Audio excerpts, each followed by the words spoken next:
नमस्कार। आज हम हमारे ही पूर्व छात्र पटेल ट्यूटोरियल्स के शशि भूषण सोनी और वर्तमान में बिलासपुर में तहसीलदार के जिला बिलासपुर में तहसीलदार के पद पर पदस्थ हैं। अभी वर्तमान में भू अभिलेख अधीक्षक का कार्य देख रहे हैं और इनकी इनकी जो यात्रा रही संघर्ष से लेकर पूरी सफलता तक की, उस यात्रा को मैं चाहता हूं कि आप लोग सब देखें, समझें और प्रेरित हों।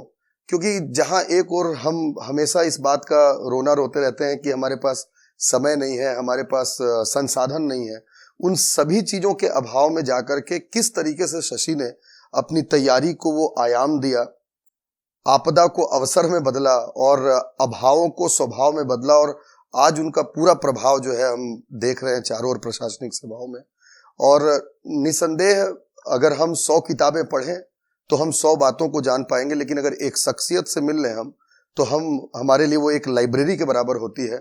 और इसी कड़ी में आज शशि हमारे बीच में है। मैं चाहूंगा शशि कि आप हमारे व्यूअर्स को ये बताएं कि किस तरीके से आपने संघर्ष किया, आपकी पूरी यात्रा कैसी रही, इसके ऊपर थोड़ा सा कहें। सर बहुत बहुत धन्यवाद सर, मुझे पटेल ट्यूटोरियल्स के स्टूडियो में आमंत्रित करने के लिए। सर जैसा कि आपने बताया कि संघर्ष की रास्ता है करके, नो डाउट बहुत सारे बचपन से सर हम लोग तैयारी करते हैं, पढ़ने लिखने स्टार्ट करते हैं, तब उस समय होता है कि लाइफ में कुछ ऐसा अचीव करे, कुछ अच्छा बने जहां पर हम जो है दूसरों के लिए भी एक प्रेरणा का काम कर सके। और मुझे खुशी है इस बात की अपने लाइफ में एक ऐसे जगह पर हूँ जहाँ कम से कम एक संतुष्टि मिलती है।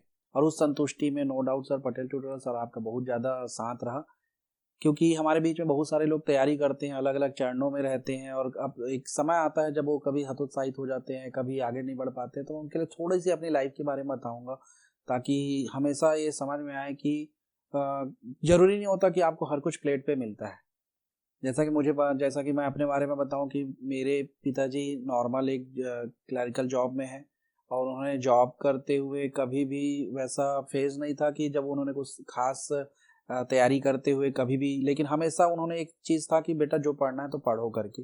मेरी मम्मी जी ने भी उतना मुझे साथ दिया कि जब भी बोली कि जो पढ़ना है पढ़ो। इस पूरे दरमियान में मैं खुद एक हिंदी मीडियम से गवर्नमेंट स्कूल से पढ़ा हुआ बच्चा हूँ, जिसके पास कोई गाइडेंस नहीं, क्योंकि मेरा फैमिली बैकग्राउंड भी ऐसे नहीं है जहाँ पर कोई प्रशासनिक अधिकारी किसी प्रशासनिक पद पर पदस्थ हो। इस सभी दरमियान में जो स्वयं मैंने संघर्ष किया, बिलासपुर जिले में मेरा प्रारंभिक जो है बचपन जो बीता, भारत माता स्कूल से समय पढ़ाई करने के बाद में माता पिता के सहयोग से जो भी अच्छा बनता था, फिर गवर्नमेंट स्कूल में एडमिशन लिया। फिर अपने ही पढ़ाई का जब महत्व समझा, उसके आधार पर जो है अच्छा कॉलेज कृषि महाविद्यालय रायपुर से मैंने पढ़ाई की। इसके बाद में लगता था कि जीवन में कुछ अचीव करना है, तो इसलिए मैंने MBA कैट की तैयारी की और अपने मनवांछित कॉलेज IIBM बीकानेर में सेलेक्ट भी हुआ। लेकिन लाइफ में कुछ अच्छा करने की उम्मीद थी, जिससे कि मैं और भी लोगों के साथ कनेक्ट हो सकूं, पब्लिक सर्वेंट के रूप में काम कर सकूं। तो मुझे जैसा लगा, मैं IIBM बीकानेर मैंने 8 दिन में छोड़ दिया, और कॉलेज के कैंपस में भी मैंने कोई कॉलेज से रिलेटेड जॉब ज्वाइन नहीं किया। बैंक की तैयारी की, बैंक में भी क्लैरिकल PO SO में मेरा सिलेक्शन हुआ, परंतु मेरे लाइफ में करने की उम्मीद कुछ और थी, कुछ और करूं। इस पूरी जर्नी में फिर क्योंकि गाइडेंस जो मार्गदर्शन होता है बहुत मायने रखता है, क्योंकि मुझे मार्गदर्शन देने वाला, गाइड करने वाला कोई नहीं था। ऐसी परिस्थितियों में लगातार जो समझ में आया मैंने करता गया। कॉलेज जब मैं IIBM बीकानेर छोड़कर आया, मैंने तैयारी शुरू की, बैंक की परीक्षा पास की, पर करना कुछ और था। सिविल सर्विस की तैयारी शुरू की, उस समय भी कोई गाइड नहीं था, तो उस समय भी मेरे पास एक ही था। मैं उस समय कृषि विस्तार अधिकारी के पद पर मैंने ज्वाइन किया।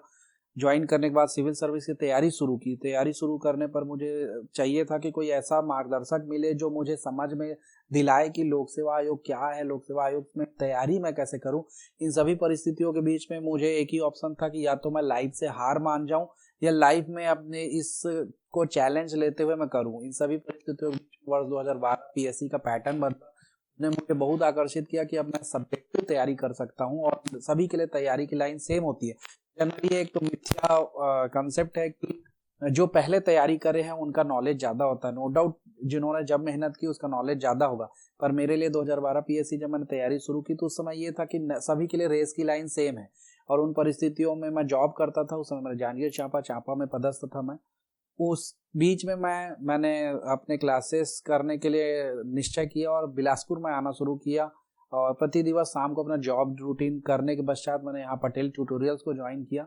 पटेल सर के यहाँ सबसे बहुत स्नेह मिला, सानिध्य मिला। पटेल सर स्वयं मतलब जो पढ़ाने का जो स्टाइल था और जो बच्चों से मतलब कम्युनिकेट करते हैं, फिर अनिल दीक्षित सर, स्वयं आप sir, Abhijeet sir, Ravindra Tiwari sir, सबसे मतलब वो लगाव मिला और मुझे लगा ही नहीं कि मैं पीएससी का कोई नया फाइटर हूँ। मैंने जो तैयारी जो करना शुरू किया वो जर्नी में मुझे और मतलब ऐसा लगा ईश्वर खुद मदद कर रहा है कि मैं उस जगह पर आ गया जहाँ से मुझे गाइडेंस भी मिल रहा है।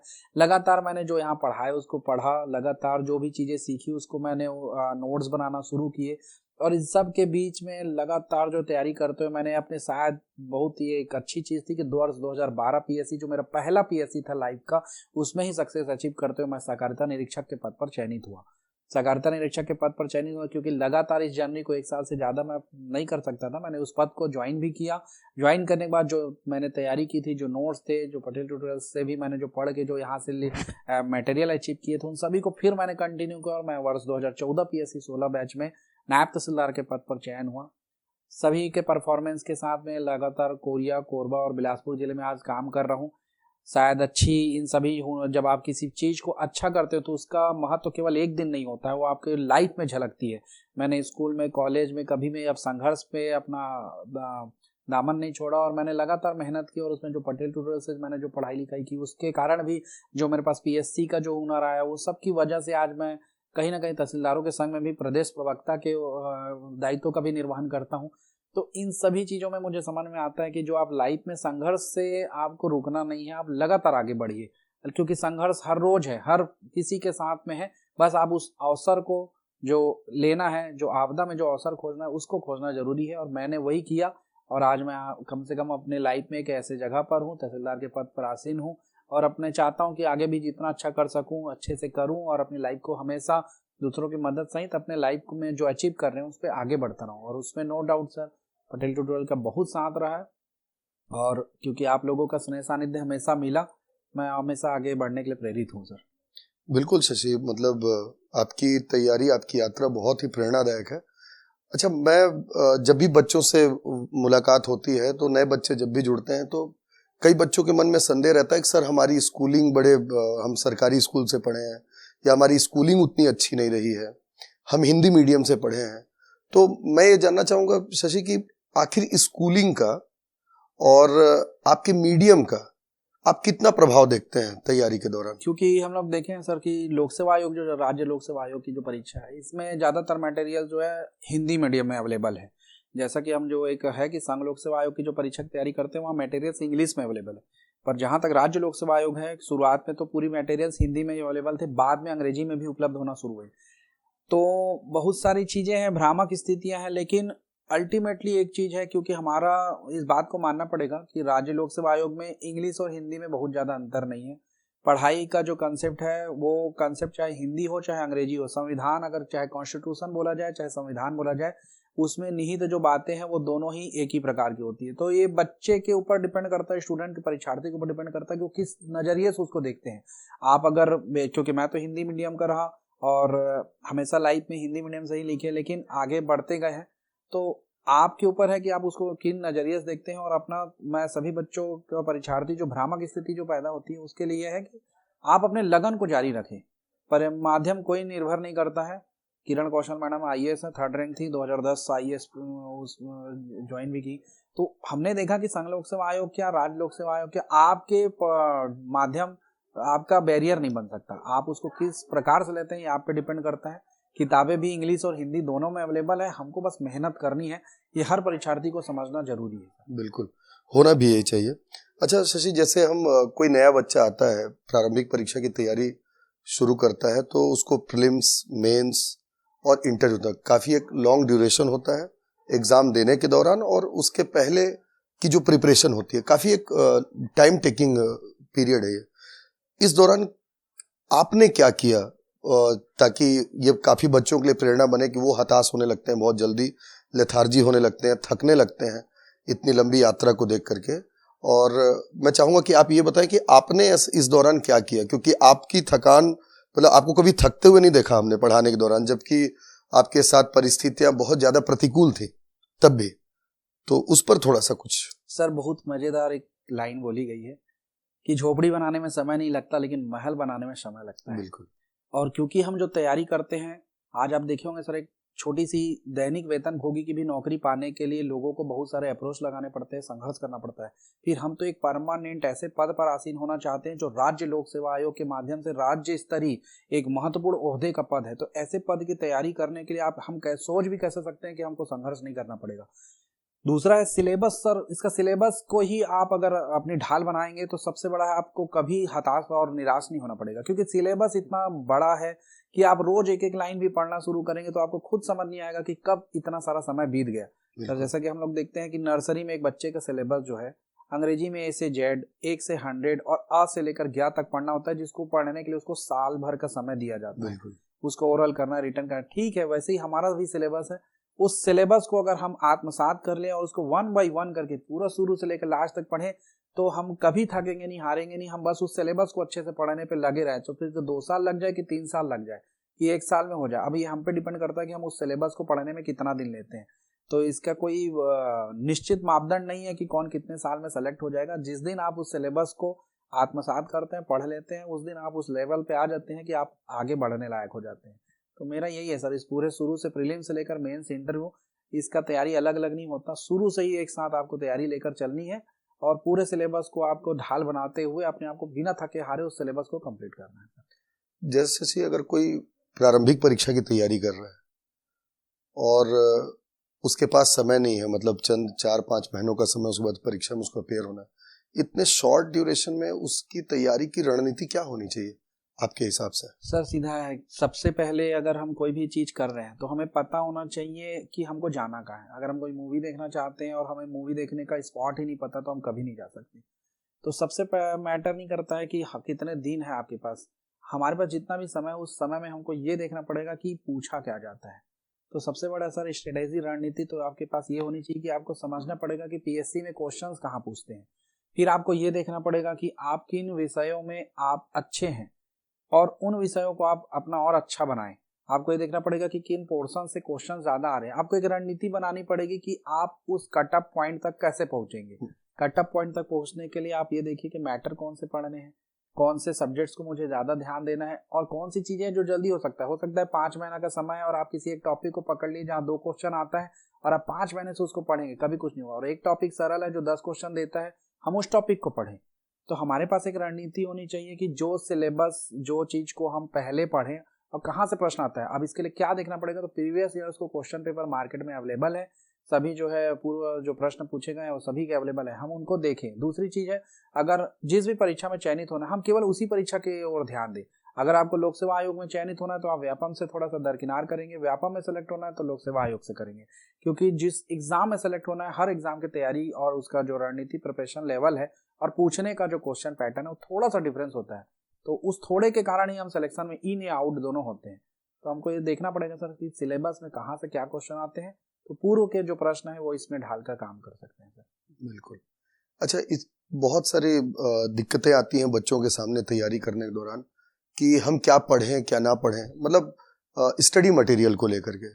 तो क्या क्या ऐसी चीजें थी जिसको आपने आधार मान करके पढ़ाई किया और आप क्या बताना चाहेंगे बच्चों को कि भाई आप इस तरीके से पढ़ें तो कल हो सकता है कल कोई दूसरा शशि भूषण सोनी बन करके निकले यहाँ से? बिल्कुल सर, सबसे पहले सर परीक्षार्थियों को ये समझना जरूरी है कि हमको किसी भी विषय में पीएचडी नहीं करना है।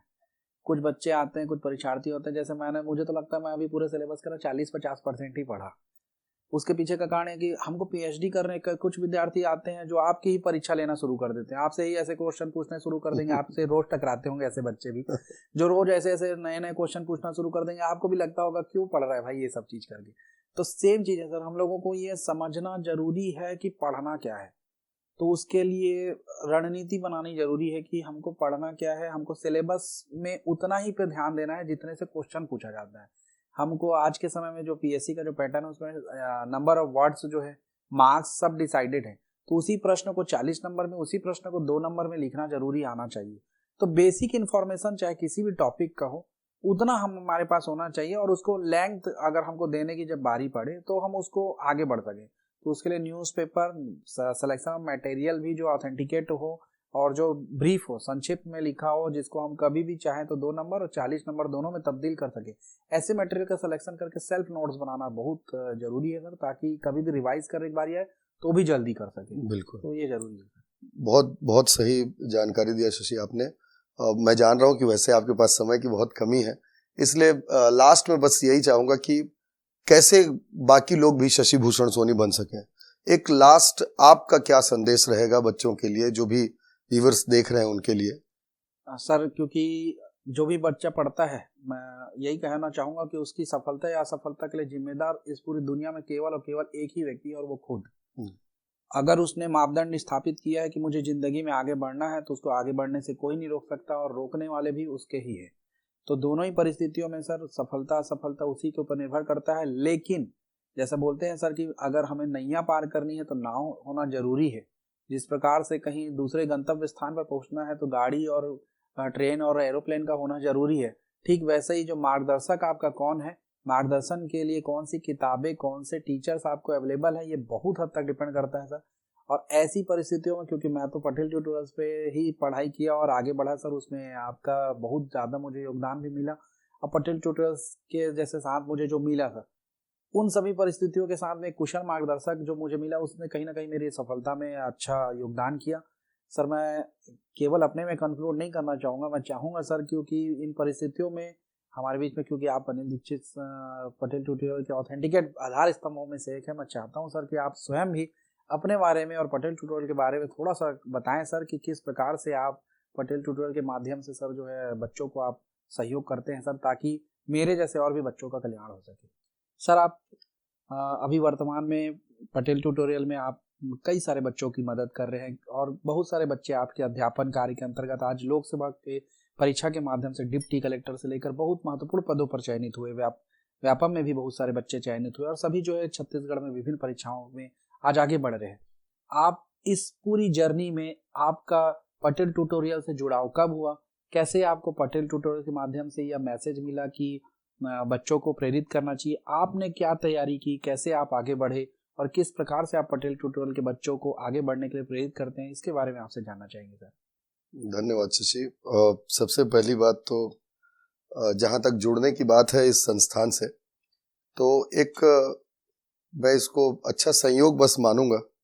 वैसे मैं अपनी पुलिस की नौकरी कर रहा था और आईएएस की तैयारी कर रहा था, लेकिन जब फाइनली सिलेक्शन नहीं हुआ और मुझे लगा कि जो मैंने सीखा है यूपीएससी की तैयारी के दौरान, वो छत्तीसगढ़ के जो प्रतिभागी हैं उन तक भी वो चीज़ कन्वे हो सके, और इस उद्देश्य से फिर मैंने तैयारी मतलब पटेल सर का कॉल भी आया मुझे, उसके बाद से हम जुड़े, और जुड़ करके फिर तब से एक कोशिश कर रहे हैं कि हम बच्चों को अच्छा भविष्य दे सके। जो उनकी इच्छा होती है उनको हम उनकी मंजिल तक पहुंचा सके, प्रयास रहता है। बाकी आप स्वयं अपने आप में उस पद पर हैं, तो अच्छा लग रहा है आज आपके साथ बैठ के। सर, ये जानना चाहेंगे कि आप पटेल ट्यूटोरियल के साथ में किस वर्ष से जुड़े, और अब तक लगभग कितने सारे बच्चों को आप गाइड कर चुके हैं? मेरा जुड़ाव पटेल ट्यूटोरियल से तो काफ़ी पुराना है। बतौर पार्टनर और टीचर 2012 से जुड़ा मैं, और 2012 से लेकर लगभग अभी 10 वर्षों का अध्यापन काल हो गया। जहाँ तक बात है कितने लोगों को बनाए, संख्या शायद ना बता पाऊँ एग्जैक्ट, लेकिन हाँ बहुत सारे लोगों को बनाए, और उसमें एक आप स्वयं सामने बैठे हुए हैं बिलासपुर तहसीलदार के पद पर, और बहुत खुशी होती है आपको देख करके। आप जैसे जो चयनित हमारे संस्थान से जो योग्य बच्चे निकले, उनको देख करके निश्चय ही बहुत ज़्यादा हर्ष होता है, और कई बार ऐसा भी लगता है कि शायद एक संयोग से मैं शिक्षक बना, लेकिन एक शिल्पकार की भूमिका निभा पा रहा हूँ मैं। बिल्कुल सर। और इस पे जब आप जुड़ने के बाद में क्या चीज है जो आपको प्रेरित करती कि मैं इस काम को, इस अध्यापन के कार्य को कंटिन्यू करूं? क्योंकि आपके डैशिंग पर्सनालिटी पे बिल्कुल टीचिंग जॉब सूट नहीं करता, फिर भी लगातार आप बरकरार हैं और लगातार आप चल रहे हैं, बच्चों को पढ़ा रहे हैं। क्या चीज है जो आपको प्रेरित करती है?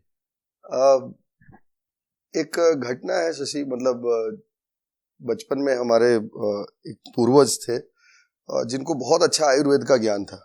जब तक वो जीवित रहे तो उस गांव में कभी कोई किसी की बीमारी से मौत नहीं हुई, कोई बीमार नहीं पड़ा या बाहर से किसी डॉक्टर को बुलाना नहीं पड़ा। लेकिन उन्होंने जीवन में बहुत पुण्य तो कमाया, लेकिन एक कमी कर दी कि जब उनको ये चाहिए था कि वो अपने गुण को जो उनके अंदर है वो दूसरे को कन्वे करके जाते हैं, और उन्होंने ऐसा नहीं किया। और उनके जाने के बाद से गांव में बहुत सारे लोग चिकित्सा के अभाव में, स्वास्थ्य सेवाओं के अभाव में अपने जीवन तक को खोते मैंने देखा। तो वो चीज मेरे अंदर थी कि जो सिविल सर्विसेज की तैयारी करने के दौरान मैंने सीखा, वो केवल एक पुलिस की नौकरी करते हुए मैं बस ना उसको बर्बाद कर दूं, बशर्ते मैं ये चाहता था हमेशा से कि मैं जो माँ बाप के सपने होते हैं, जो बच्चों के सपने होते हैं बड़े बन करके, जो आपके जैसे तहसीलदार और डिप्टी कलेक्टर बनना चाहते हैं, ऐसे बच्चों को सपनों को पूरा करूं। और जब उनको मैं तैयारी करवाता हूं तो मुझे ऐसा लगता है कि मैं अपने सपनों को जी रहा हूं, और मैं जो मेरे अंदर जो गुण था उसको मैं उन तक कन्वे कर पा रहा हूं। बस इसी उद्देश्य से और नित्य निरंतर मुझे ऊर्जा मिलती रहती है बच्चों को देख करके, मैं प्रयास करते रहता हूँ। किसी भी क्षेत्र में सर लगातार बने रहना अपने आप में एक दृढ़ता का परिचायक है, क्योंकि आप लगातार जुड़े हैं। और क्योंकि बच्चों को प्रेरित करते समय बहुत से बच्चे अलग अलग प्रकार की समस्या बताते हैं, किसी की कोई पारिवारिक समस्या, किसी की आर्थिक समस्या, किसी की पढ़ाई से संबंधित समस्या। तो इन सभी समस्याओं को बताते बताते वो लोग जब बताते हैं तो उस फेस में एक दृढ़ता का परिचायक बनना जरूरी होता है लगातार, क्योंकि आप भी सुबह से लेकर रात तक बच्चों के बीच में लगे रहते हैं। इन सभी चीज़ों में पारिवारिक बैलेंस करते हुए अपने बच्चों को प्रेरित करना, इसमें कहाँ पास आप अपने आप को सक्षम पाते हैं? जीवन का बहुत सिंपल फिलॉसफी है शशि मेरा, कि जीवन के दो ही मंत्र मेरे हिसाब से होते हैं, एक है बैलेंस और दूसरा है प्रायोरिटी। तो चीजें जब तक संभलती हैं तो मैं बैलेंस करने की कोशिश करता हूँ, चाहे परिवार हो, कोचिंग हो या अन्य दायित्व हो। लेकिन जब किसी समय किसी को मेरी ज़्यादा ज़रूरत होती है या मुझे किसी की ज़्यादा ज़रूरत होती है, उस समय प्राथमिकता के आधार पर निर्णय लेता हूँ कि अभी मुझे मेरे परिवार को ज़रूरत है तो मैं कुछ दिन छुट्टी लेकर के परिवार के पास भी जाता हूँ। और जब बच्चों के एग्ज़ाम्स सामने होते हैं तो मैं परिवार को छोड़ करके एग्ज़ाम तक बच्चों के साथ लगे भी रहता हूँ। तो मेरे लिए बस यही सिद्धांत। बहुत ही अच्छा है सर, क्योंकि आप लगातार बैलेंस बनाते हुए चल रहे हैं। और इस बीच में क्योंकि जब तक आप मानसिक रूप से स्वयं दृढ़ नहीं होंगे तब तक बच्चों को नहीं किया जा सकता। इन परिस्थितियों में सर हमने देखा कि आपने बहुत ही अच्छी किताबें भी लिखी, आपने पंचायती राज व्यवस्था पर, आपने संविधान पर भी किताब लिखी, और भी समय समय पर आपकी किताबें आती रही। कौन कौन से किताब आपके द्वारा अभी तक रचित हैं, और उसमें उनको आप अलग किताबों, दूसरी किताबों से किस प्रकार से भिन्न मानते हैं? वैसे किताबें तो सभी अच्छी होती हैं शशि, लेकिन और मेरा मानना यह है कि आज जानकारी का अभाव नहीं है, बल्कि जानकारी की प्रचुरता सबसे बड़ी समस्या बन करके उभर रही है। आज यूट्यूब के दौर में जहाँ पर बहुत सारे नॉलेज फ्री में और डेमोक्रेटाइज वे में अवेलेबल है, वहाँ पर कहीं ना कहीं ये चीज़ समझ में जरूर आती है कि किसी भी चीज़ की ऑथेंटिसिटी कितनी होनी चाहिए। या जब हम एग्जाम्स की तैयारी कर रहे हैं, जैसे हम छत्तीसगढ़ पीएससी की अगर तैयारी कर रहे हैं, तो उसका अप्रोच यूपीएससी के अप्रोच में या अदर स्टेट के अप्रोच में कितना डिफरेंस है ये पता होना चाहिए। तो जब मैं पढ़ाना शुरू किया और पढ़ाने लगा, तो मैंने यूपीएससी की भी तैयारी की थी, और जब मैं स्टेट पीसीएस को पढ़ाना शुरू किया तो मुझे समझ में आया कि पढ़ने के दृष्टिकोण से बहुत ज़्यादा जानकारी की आवश्यकता नहीं है, ऑथेंटिक और उन जानकारियों की आवश्यकता है जो छत्तीसगढ़ पीएससी के द्वारा आवश्यक होती हैं, उसके द्वारा पूछी जाती हैं। इसी कड़ी में पढ़ाते पढ़ाते फिर मेरा रुझान गया क्यों ना मैं बच्चों के लिए किताबें लिखूं। और क्योंकि मुख्य रूप से वैसे तो बहुत सारे विषयों को पढ़ाता हूं, लेकिन प्रमुख रूप से संविधान को मैंने पढ़ाना शुरू किया, और आज के डेट में सबसे ज़्यादा प्रश्न भी आते हैं, तो इस वजह से ही मैंने उसकी किताब को लिखने का प्रयास किया। और उसके साथ साथ पंचायती राज, नगरीय निकाय, इन पर भी किताबों को लिखा। और आप लोग बताएंगे कैसी लग रही है? सर, जो आपकी किताबों का मैंने जो विस्तृत जो विवरण देखा, उसमें ये पाया था कि किताबों में सटीक जानकारी है, क्योंकि जैसा बच्चे पढ़ते हैं तो उनको एक होता है कि याद कैसे करना है। बेशक उसमें सारणीबद्ध, सूचीबद्ध और एक जो एक फ्लो चार्ट होता है उसके माध्यम से किताबों का वर्णन बहुत अच्छा है, और उसके लिए आप धन्यवाद के पात्र हैं। इस किताबों में सर जो आप बढ़ रहे हैं, तो जैसे जो बच्चे आपके पास ट्यूटोरियल्स में पढ़ने आते हैं, इनको प्रेरित करने के लिए आप कौन सा फॉर्मूला अपनाते हैं सर, कि मतलब बच्चे हमेशा स्टे रहे, पढ़ाई करें, क्योंकि एक लेंथी जर्नी होती है पीएससी या व्यापम किसी भी परीक्षा में चयनित होने की। इस पे आप अपनी भूमिका किस प्रकार से निभा पाते हैं? शशि, मेरे ख्याल से इस चीज को आप भी महसूस किए होंगे। मुझे आपका ही जब मैं जर्नी देखता हूँ, यात्रा देखता हूँ, जब आप तैयारी करते थे, आप स्वयं एक सरकारी पद में थे उस समय जब तैयारी करते थे, और चांपा से आपका डेली अप डाउन करना, रात तक, देर रात तक मेंस की क्लास होती थी, 8, साढ़े 8, 9 बज जाते थे। उसके बाद भाग करके जाते हुए ट्रेन पकड़ना, ट्रेन पकड़ने के दौरान लोग कह सकते हैं, आपके अलावा कोई और होता तो शायद ये कहता कि मैं इतना अप डाउन करता हूं, मैं थक जा रहा हूं, मैं पढ़ाई को समय नहीं दे पा रहा। मोदी जी ने, हमारे प्रधानमंत्री जी ने आपदा को अवसर में बदलने की बात तो कोरोना काल में कही, लेकिन मैं उस समय देखता था कि ये वास्तव में आपके लिए एक आपदा थी, लेकिन जिसको आप ट्रेन की जर्नी हो या प्लेटफॉर्म पर ट्रेन का इंतजार करना हो, उसको आपने एक अवसर के तरीके से देखा और पूरे को पढ़ाई के तौर पर उपयोग किया। जितना मुझे उस समय समझ में आया आपको देख करके, कि जो आपकी परिस्थितियां थी वही आपके लिए सबसे बड़ी प्रेरक चीजें होती हैं। तो मैं यही कहूंगा कि अगर हम मोटिवेशन या इंस्पिरेशन बाहर से ढूंढेंगे तो कभी नहीं मिलेगा। वो मोटिवेशन और इंस्पिरेशन हमेशा आपकी परिस्थितियां होनी चाहिए, क्योंकि आपका आउटसाइड मोटिवेशन कभी खत्म हो सकता है, लेकिन आपकी परिस्थितियां कभी खत्म नहीं हो सकती।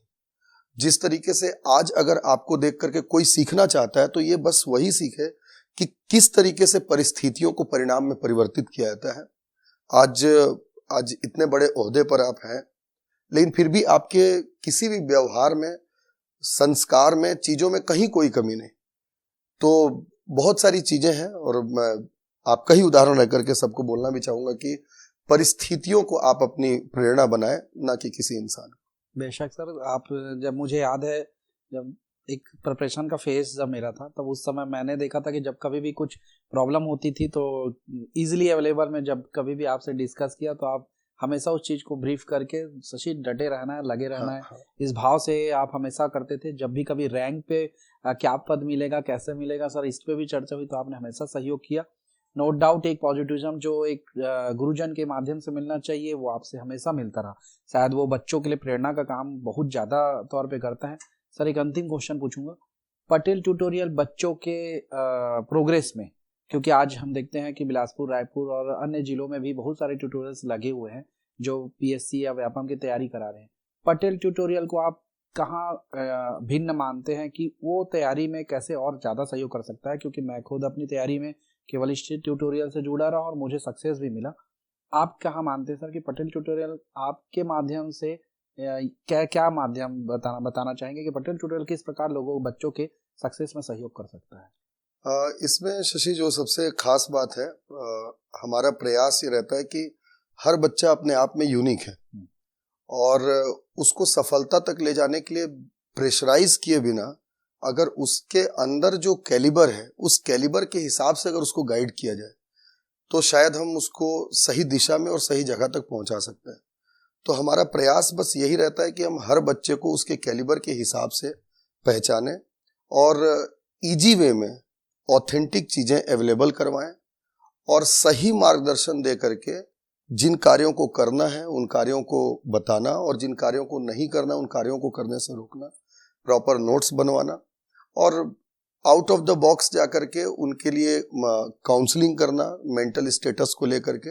ये हमारे कुछ प्रयास रहते हैं जिनके माध्यम से हम कोशिश करते हैं कि हम बच्चों को उनके भविष्य तक पहुंचा सकें, उनके लक्ष्य तक पहुंचा सकें। और वैसे सब अच्छे होते हैं, लेकिन यहाँ पर हमारे यहाँ जैसे पटेल सर हैं, तिवारी सर हैं, मैं हूँ, अभिजीत सर हैं, बहुत लंबे समय से एक्सपीरियंस्ड भी हैं, एग्जाम दिए हुए भी हैं।